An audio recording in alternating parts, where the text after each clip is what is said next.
EA Interviews, Episode 14. Inspiration, transformation, success stories, and the imperfect action round. 7 days a week. Join Mario Ficini for today's Expert Authority Effect interview. Welcome, everyone, to the Expert Authority Effect. I am excited to share with you today Lorie Tensen, best-selling author and motivational speaker. She's written a #1 best-selling book called Taking My Hand Out of My Pocket. And I really want to tell you her story, and I know it's inspiring, and I don't want to take any of her thunder away. Get a copy of her book. It brought me to tears, literally. I remember when we were working on it, and she was telling me what she has overcome. And I would like to think I'm positive, but who I have on today's episode, she's more positive than me, without a doubt in my mind. And I don't say that lightly because most people are frankly negative and they just deserve what they get. But she has overcome so much, and she's going to bring it to you, and that's why I invited her on the show. So Lorie, I know you can see me, I know you can hear me, and from the bottom of my heart, thank you for being here. This has been a long time coming, and you're making me do it again, just like we did on the calls. So Lorie, I'm excited you're here. I'm excited to bring her up. But first, we're going to thank our sponsor. So you want to go live on Facebook, but you're not sure where to start or what to do. Some people say just grab your phone or buy all this expensive software. Well, I have a better option for you. Check out marioficini.com/BeLive. BeLive is the simplest and easiest way to go live on your Facebook with a professional production. Once again, marioficini.com/BeLive. Here she is, everyone, Lorie Tensen. Lorie, we're going to have a great episode. I'm excited to have you here, and I want to know what made you want to write your book. What inspired you to start your speaking career, start publishing, and become the author that you are now? Frankly, it was all about therapy for me. It was time. I had gone probably 30 years without therapy because of what I had gone through. So it was personal therapy. I wrote the book for me. Well, I am so glad you did, and I want you to, can you share with our audience, tell them your story. I didn't want to take it away from you in the introduction, but why don't you elaborate a little bit more about your story and what you've overcome? All right. Well, I'll try to be brief, but it is quite a story. I am biracial. I'm half Honduran and half Black. And when I was a baby, 7 months old, I was adopted into an all-white family in Minnesota, a very small town, a farming community of about 650 people in the town and maybe about 1,000 farmers in the surrounding area. There were no other people of color within probably about 150-mile radius. We were a good 2.5 hours west of Minneapolis, St. Paul. So I grew up in a very insulated and isolated farming community. And when I was about 12 years old, it was, I would say it was spring of 1979. I just totally dated myself. I told everybody how old I am. My parents sold their farm and bought a grocery store. And in August of that year, 1979, I had just turned 13, just a couple of months previously. I was helping my parents in the grocery store. And in the back of that grocery store was what we called the meat room. And this was many years ago. And this was a time when grocers still sawed meat into, they would have a whole half side of a beef or something like that, and they would saw it into steaks or, whatever. But they also ground their own hamburger. And so they had this huge hamburger grinder. And my dad told me to go to the back room and get started on the cleaning in this meat room. And I absolutely hated the room because it was scary. It was just so incredibly scary to a little girl. And for some reason, on that day, it was August 15th of 1979, I decided that I was going to tackle this great big meat grinder. And there was a part on it that was just a little bit, I always say wonky. And you had to push that part out really quickly, and then you could proceed with the cleaning. Unfortunately for me, I was born right-handed. And so I went to push that part out with my right hand and did not pull my hand back quickly enough. And so I turned the machine on, got my fingers caught, probably about 2 inches of my pointer finger and my middle finger, and I immediately shut the machine off. So probably, this is gross and bloody, but 2 or 3 inches of my fingers were sticking out of the machine, and it hurt so badly. I can't even describe the pain. And I'm a kid. I'm on my own. My parents are in the front of the store, so I start screaming at the top of my lungs. And my parents, it was so loud, they came running to the back room. And I had leaned over and shut the machine off. But my screams were so loud that my poor mother thought the machine was still on. And so she leaned over me and flipped the switch, thinking she was turning it off. And unfortunately, the rest is history. And so right now, I have a right arm amputation about 3 inches below my elbow. And that is my exciting story. And I know that's what you share in the book, too. And that started on at an early age. So what inspired you to tell that story? I know you said it was therapy for you, but there are so many people that have every advantage for them, and they can't seem to overcome themselves or something else. And they just struggle or flip through life, whatever you want to call it. They're just kind of there. And then there's people like you who have trauma, whatever you want to call it, a bad experience, a horrible experience, a life-changing experience, and you still find a way to say, you know what, I'm going to move forward from this.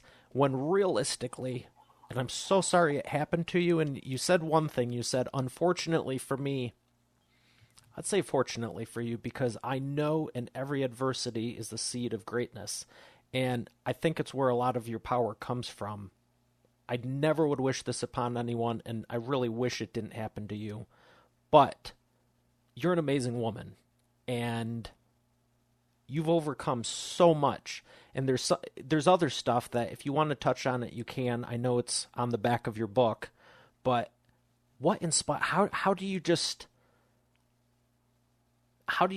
I want to overcome this? Because there's days, even my life doesn't suck. I'd like to think I'm positive, but I remember there were times when we were talking and you brought me to tears like you're not doing now because we're on camera and we're live. But if you could distill the essence of if someone's in a struggle, whether it's mentally, physically, spiritually, emotionally, physically, how do you overcome? How does Lorie say, I'm Lorie, watch me overcome?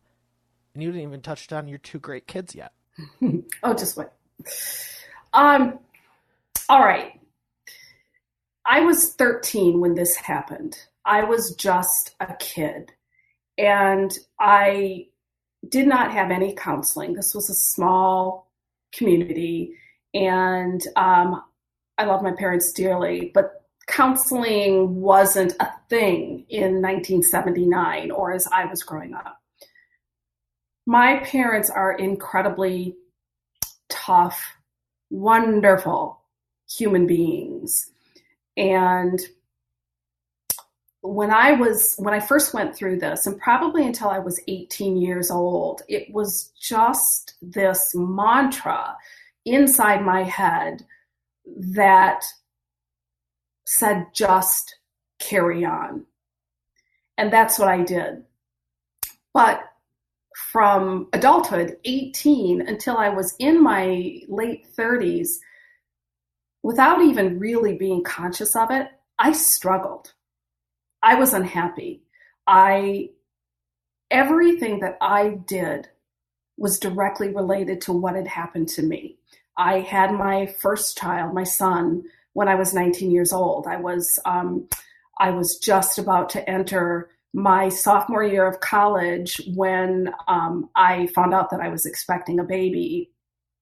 I had to drop out of college when I was about 21 years old. I hadn't finished because I had to support this baby, this being that I chose to raise.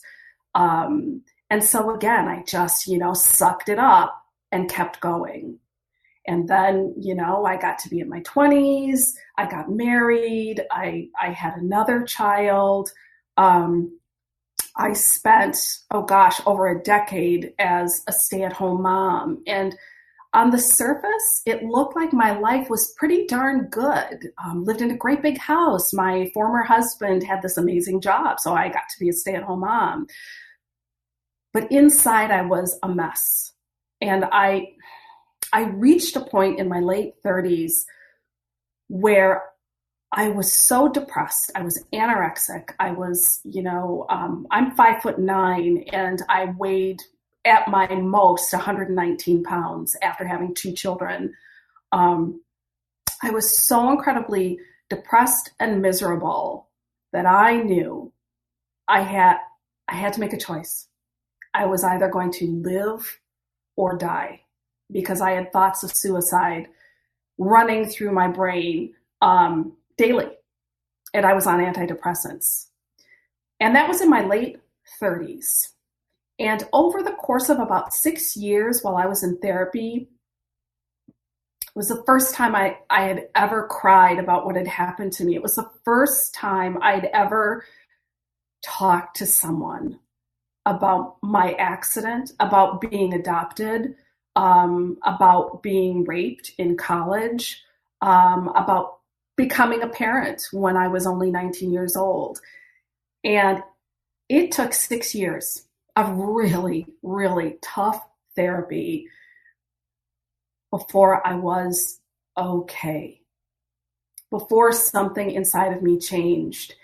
And I made a very difficult decision to end my marriage, and we had been together for, close to 25 years. But I knew that was part of my healing, because every decision I made, and I said this before, every decision I made was because of what had happened to me at 13 years old. And so it wasn't until it was summer of 2008 when my daughter and I were going to go to Atlanta to see REM at their final home concert. And I remember vividly boarding the plane, and for the first time since I was 13 years old, I felt joy. I had never, ever used that word to describe my life. Ever. Never. And I just felt so incredibly joyful. And in that moment, even though I still had 2 more years of going through a pretty contentious divorce, and other things that I'll talk about later, I decided that I wanted the rest of my life to be joyful. And that's what I've done. Like I said, I went through a very contentious divorce. It was very difficult. In my 40s, I believe I was 42, I went back to college to finish my undergrad, graduated at 44, took some part-time jobs because I wanted to still be available for my daughter. She was not ready to graduate. And when she was a senior in high school, which was 2017, I went to grad school. And April of 2018, I walked across this stage with a 4.0 GPA and received my master's degree in social work. 52 years old. Congratulations. Thank you. And what I've learned, quite frankly, is it is so easy. It is so much easier to be happy and to be joyful. And I wake up every morning in a good mood because I'm just so incredibly happy at the life that I have. And I believe I told you one time that every night, the way that I go to sleep is I think about everything that I am grateful for. I heard this or read this a couple of months ago. Someone said, what if you were to wake up in the morning with only the things that you had said you were grateful for the night before? And I just went, oh my gosh. Oh my gosh. And that's what I do. I love it. So for anyone out there that doesn't think they could overcome, what is one thing you could say that would help them just stay focused, stay positive? You mentioned the gratitude, but what is something else that has really helped you that you've implemented to be a daily habit? What's one thing that would really help someone that may be going through what you went through? Well, let me preface this by saying something I discovered actually. It was right before the Christmas holiday in 2017. So I was finishing up a semester. I was finishing writing a huge paper, and I had this epiphany, quite frankly. I remember I was sitting there and I was typing this paper and I thought, oh my gosh, I've really been through a lot in my life. I am, one semester away from getting a master's degree. I have gone through death of a parent, divorce, empty nest, all of these things, and I am resilient. I am a survivor.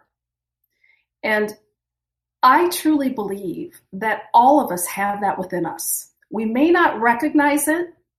We may hit these huge transitions in life like death, divorce, or whatever your struggle is. And it might seem insurmountable. But what I really want people to know is that you have it within you. There is a seed planted deep within you, a seed of resiliency. And if you just open your heart, open your mind, and know that whatever happened in the past is in the past. There's not a darn thing you can do to go back and change that. It is what it is. And there's absolutely nothing you can do about the future because it hasn't happened yet. Be in the moment. Be present. Find that seed that lies within all of us and let it grow. I love it. Beautiful, Lorie. So the last thing I'm going to ask you before we go to the sponsor is your book. What has your book done for your life, for your business, the speaking you've done? What has it done for you? Well, that's kind of funny because when people ask me about my book or people say they've read my book, I'm always the first to say, oh, it's so amateur. It isn't some, fabulous John Grisham novel or whatever. It's just me. It's really just a therapy session, an inch thick therapy session. And so it's amateur. But then I take a step back and I say, that's okay. That's great. Because what it has done is it's finally made me open up and be authentic. Because for all of that time, from 13 until my late 30s, and maybe even close to my 40s, I had, for some reason, decided I had to be this fake, shiny person, when inside I was just really struggling. And when I finally, like I said, went through that process and really found me, the person I was supposed to be, it helped me to appreciate everything that I had experienced. And I look at that book and I am so I'm proud of myself. I am very proud of myself and how far I've come in my life. I love being me. I love being me. Well, I love that about you also, and I appreciate you for sharing. And I was shaking my head because I respectfully disagree. The novels and everything with John Grisham and whoever else, They might be thicker books, but so what? Yours is real and yours is you. Those are made up. Yours is real. I've worked with thousands of people, and not many people can truly be real. They're always putting some sort of mask on. And you are one of the few who not only took it off, you said, here I am, and here's the behind the scenes. There was something you said when we launched it. And do you remember when you were talking about the people who had known you your whole life but never knew? Mm-hmm. That stuck out in me. How many people are we on a daily basis? Oh, I've known them 10 years, 20 years, 30 years, whatever. BFD, how well do you really know someone, you know? Right. That is so true. I'm super proud of you. I'm super happy for you. And we have more. We're going to come back to the imperfect action round bonus. I don't even know what I called it. We'll be back after the sponsor, and Lorie's going to share with you some great insights. And we'll be right back. Instead of trying to get your prospects' attention, why not be so captivating they can't look away? That's a quote from my first book, Video Marketing for Business Owners, and I'm saying it again today. Because the truth of the matter is, if you can't get your prospects' attention, they're not going to pay attention to you, and they're not going to receive your message, and you'll never be able to help them. That's why I love Be Live. Before it even launched, I was using it in the beta phase, and it is the simplest and easiest way to do Facebook Lives, to reach your audience, to interact with them. You can queue the comments up, you can take questions, you can answer them live, there's live polling features. You can make a professional-looking production very inexpensively and very quickly, which is important because you don't want to be spending your time messing around with computers and hardware and all this other stuff. Live streaming can get very intense, and there's literally nothing else I would recommend to start off with that is simpler, easier, and more affordable than Be Live. So check out marioficini.com/Be Live. Once again, that's marioficini.com/Be Live. All right, so we're back like I had mentioned, and we're back to the imperfect action round. And this is one of the fun parts where I ask you a couple of questions real quick, and there's spitfire answers, 60 seconds or less. And the first one is, would you recommend publishing a book for someone? Definitely. Why? It's so much fun. It's just so much fun. What's fun about it? Just the whole experience of, it makes you think. It makes you really dig deep into your creative side. I don't consider myself a creative person, and now I can walk away and say, you know what, I wrote a book, and also it made it so incredibly easy for me to write all of my huge papers in grad school. Very good. All right, what was your most memorable moment from writing the book? Having the first real conversation with my mother about what had happened that day. We had never, ever talked about it before. What did that mean for you personally? It was eye-opening, frankly. You asked how my life has changed since I wrote the book. I had forgotten that when I left my hometown at age 18, I left without looking back. I stayed in contact with maybe one or two people outside of my family, but that was it. I disappeared. And when I'd visit, every other year, but I would always just visit my family and nobody else. And when I went back in 2000, I believe it was 2015, it was during this summertime celebration that my hometown has. And it was unbelievable. For 4 hours, I sat at this restaurant / bar, and person after person from my hometown would come in. It was nonstop for 4 hours, and they would be in tears. And I don't know how many people said, "What happened to you? You disappeared for 30 plus years. You disappeared." And so writing this book really, and talking to my mother, really made me take a step back and see that, you know what, this didn't just happen to me. This happened to probably 1,500 people, and possibly more. We had a police escort to and from, to the hospital. We had thousands of people sent me cards and gifts and flowers. It wasn't just me who had their life changed by this accident. That was humbling. And that really forced me to take a step back and realize that, our actions have consequences. Whether they're good or whether they're bad, they affect more than just the person in the immediate vicinity. And we need to remember that. Thank you. The last one. How has your book helped you with your speaking? It's been great. I have always struggled to talk about my accident because I never felt attractive after it happened. I didn't feel like I was a pretty girl. I had this fake arm. So I didn't want to talk about it. I didn't want people to see that I wore a prosthesis. I thought it was ugly. I thought I was ugly. And writing this book forced me to air out all of this dirty laundry. And so when it's in black and white, you cannot take that back. It's out there for anybody who wants to buy my book to read. All of the dirty is out there. And I thought, well, so what? And so now when people ask me to speak, I'm happy to, because this has changed me. I'm just a different person, and it's part of me. Having a prosthetic, I've had a prosthetic longer than not. And I'm not ashamed of it.